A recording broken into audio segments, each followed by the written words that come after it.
Functionalism and Deviance. It is the second big show for this unit. Functionalists believe that deviance has both positive and negative consequences. The negative effects of deviance may be obvious to you. Deviance can erode trust. If lots of people are engaging in deviant behavior, they're not following the rules of society, a society with widespread trust cannot function smoothly. People don't trust each other and they're not able to really function. And deviance is costly in both human and monetary resources.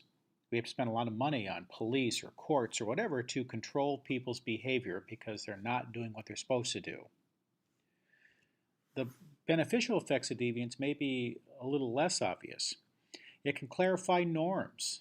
We know what we believe in because we see people doing what we don't like. It could be a temporary safety valve.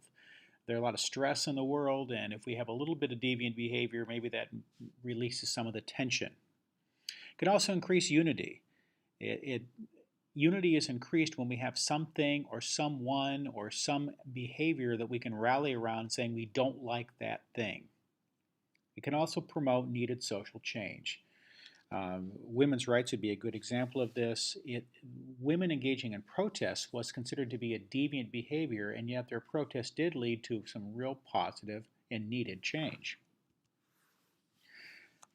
Functionalists also talk about the strain theory, in which it says that deviance is more likely to occur when a gap exists between cultural goals and the ability to achieve them.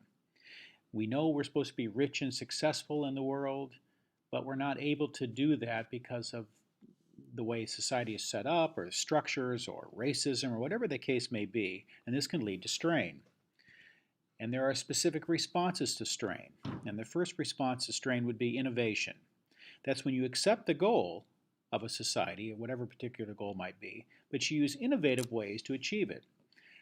A school example of this would be like if you accept the goal of you're supposed to get good grades, get A's, but you don't want to do it the way that the teacher wants you to do it, so you come up with an innovative way of achieving that goal of getting A's. For example, maybe you'll cheat on a test. You still want the good grade.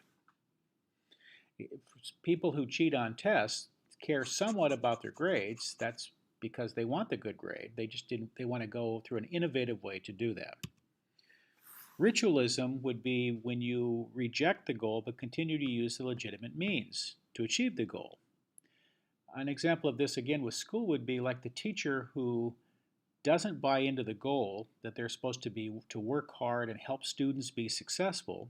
They don't look at their job as being here to help kids, but they still go through the act of daily putting up assignments and pretending to be a teacher, but don't buy into the goal of what they're really supposed to be here for, to help students.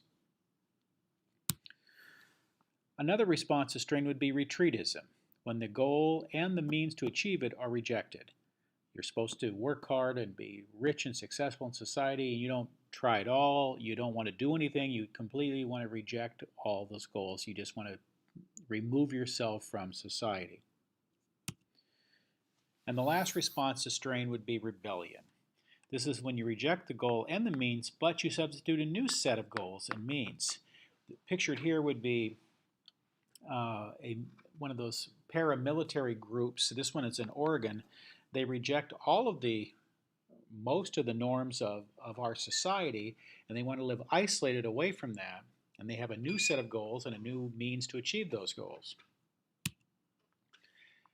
We also need to look at control theory, which says that compliance with social norms requires strong bonds between individuals and society. And those bonds are attachment and commitment and involvement and belief.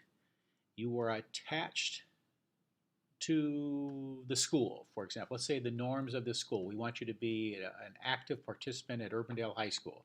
You feel attached to the school. You are part of Urbandale.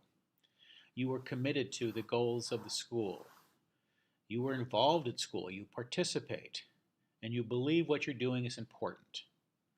If you have these social bonds are intact, you are much less likely to be deviant. If one or more of these bonds are missing or weak, you are more likely to be deviant. And that's our big show on functionalism and deviance.